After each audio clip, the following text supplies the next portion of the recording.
Alright everyone, thanks for tuning in. This is Daniel, and today we're gonna be driving the Subaru Crosstrek Onyx. It's the white one that I showed before. It's one of our test drive cars, and you'll be riding in the back. Hopefully you get a good view, hopefully you're comfortable, and I'll just give my impressions of the car. I won't dive into too much technical details because I've already done that in my other review video. But general impressions of the ride and how it compares to the previous model, the outgoing generation of Crosstrek. This is the car that we'll be driving. As you can see, it's the Canadian spec of the Crosstrek Onyx.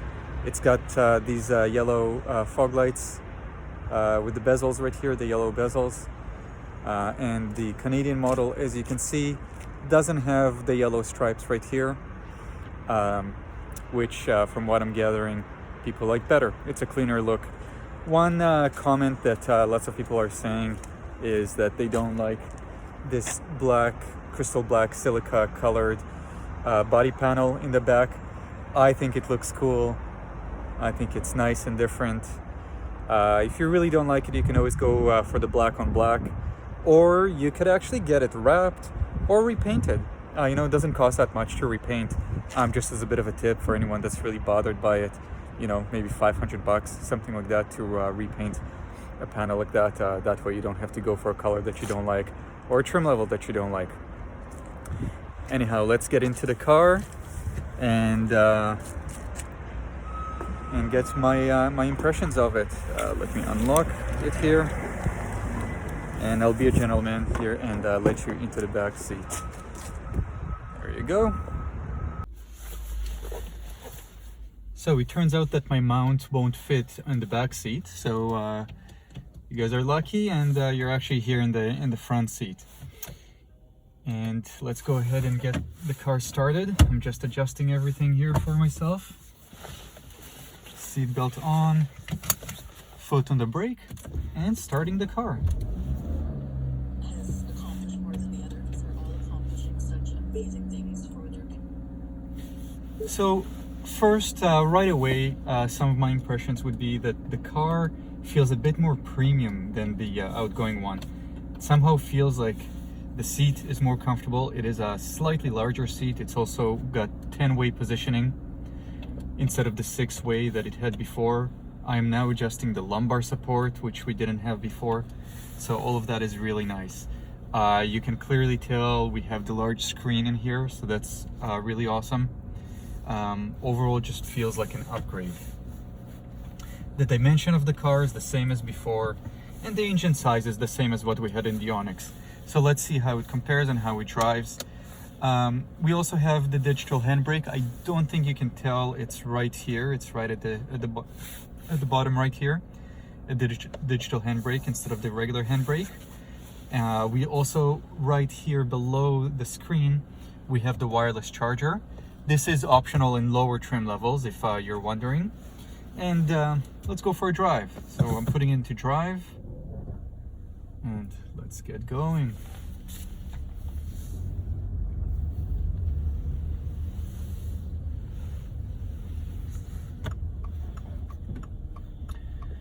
The brakes are really nice and grabby on Subarus.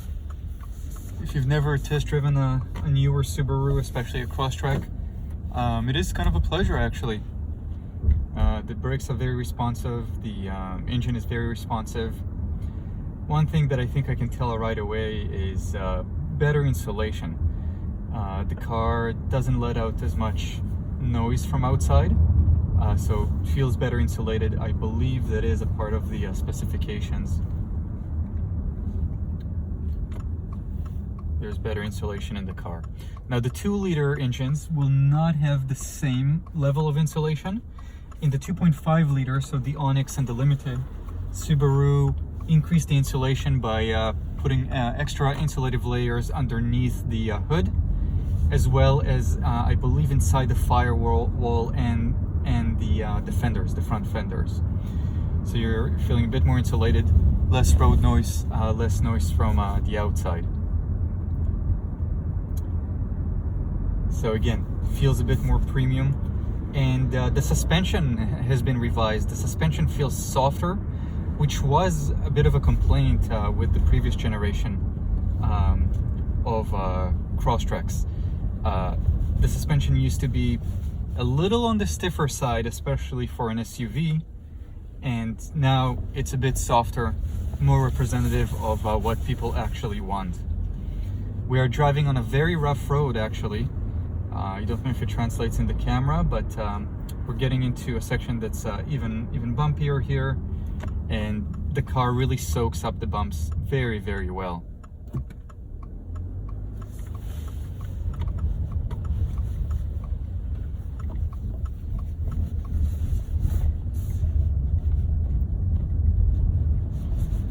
The response from the 2.5 liter engine is great.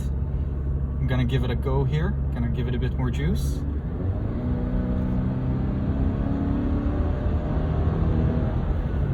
And it is a CVT, so you will have that little bit of delay with the revs going up before you get up to speed. But overall, it's not that noticeable. And I would dare to say that most people won't be able to tell that this is a CVT versus some other versus a traditional transmission. I'm gonna turn left here.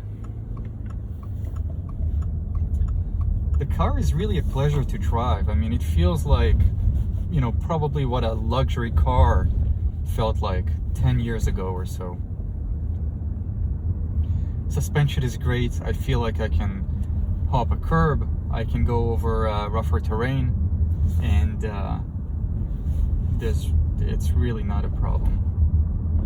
The car rides a bit softer. Both the seat feels like it, as well as the suspension itself. Let's see, maybe we can get onto this puddle right here. And we're gonna back up. You'll get the backup camera. So the backup camera shows on the top half here. That's pretty similar to what we had before.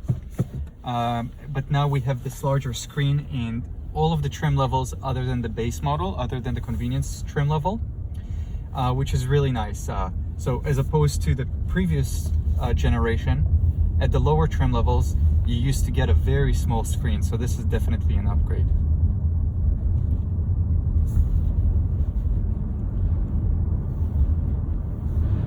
And again, I'm trying to go over these bumps.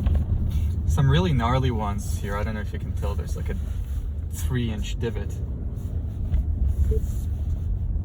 And it just goes over stuff, no problem.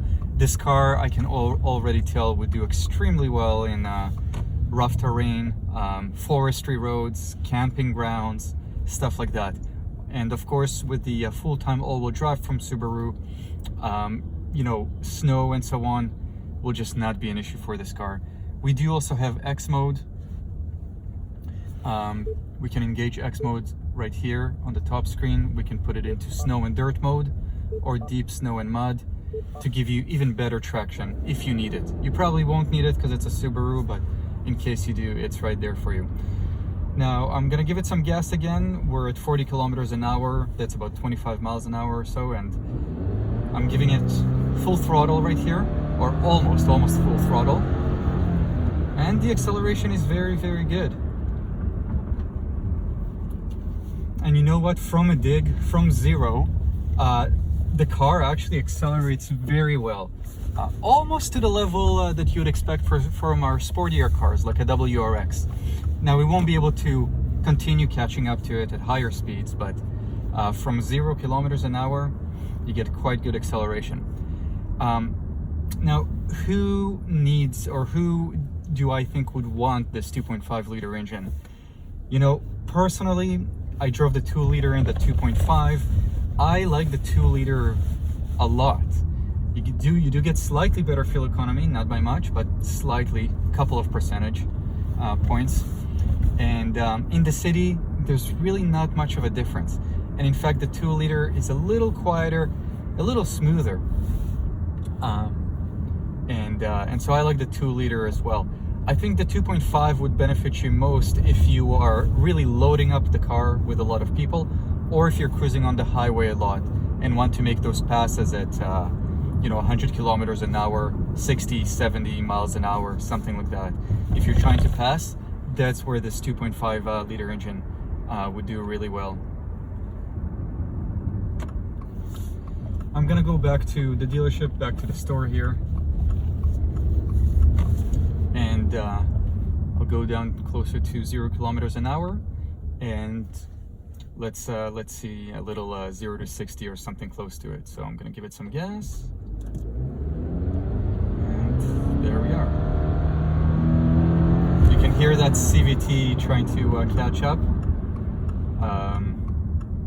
Okay, so this was definitely not a 0 to 60 or 0 to 100 kilometers, but we got up to about 65 kilometers an hour.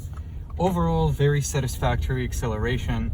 I do have to say, it feels a little slower than the outgoing generation. I feel like the 2.5 liter engine did a bit better, got the car a bit faster in acceleration in the previous generation. In this car, a little less so, and I do believe that's because of the weight of the car. It does feel a tiny bit heavier, but I can tell you, in terms of the ride and the suspension of the car, all of that's been improved. The car has more torsional rigidity as well, so going side to side around the corner, this car is just stuck to the ground. I mean, it's a nicer lower center of gravity than our Forester or some larger SUVs, so the body roll is very minimal for the type of car that this is. If you're comparing it to an SUV that's 15 years old or so, there's just no comparison. The body roll is more like a sedan in this car than an SUV. So, you know, the Crosstrek is just such a winning recipe for Subaru, which is why it's been such a popular car for us.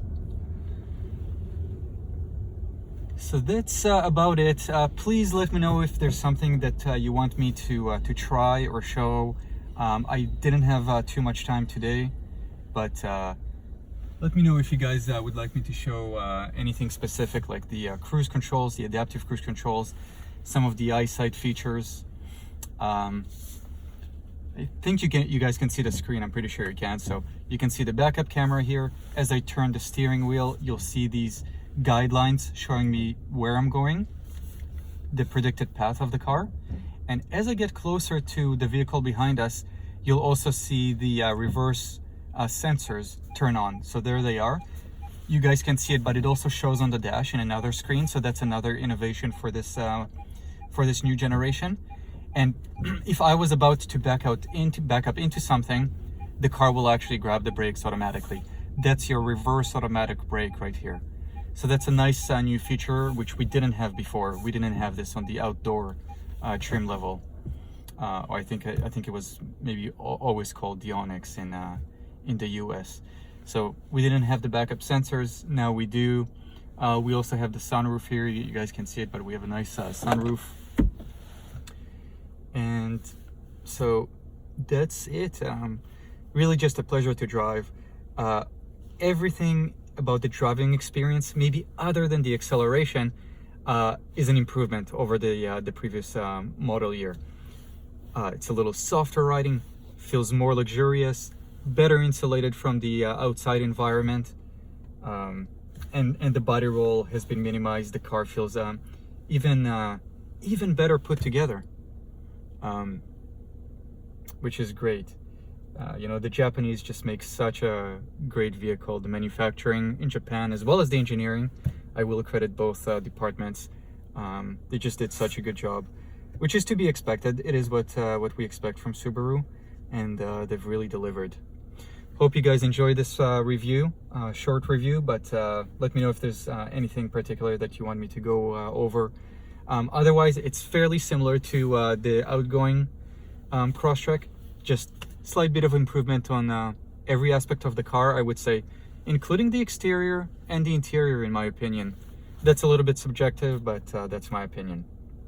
Thanks for watching all. See you in the next video.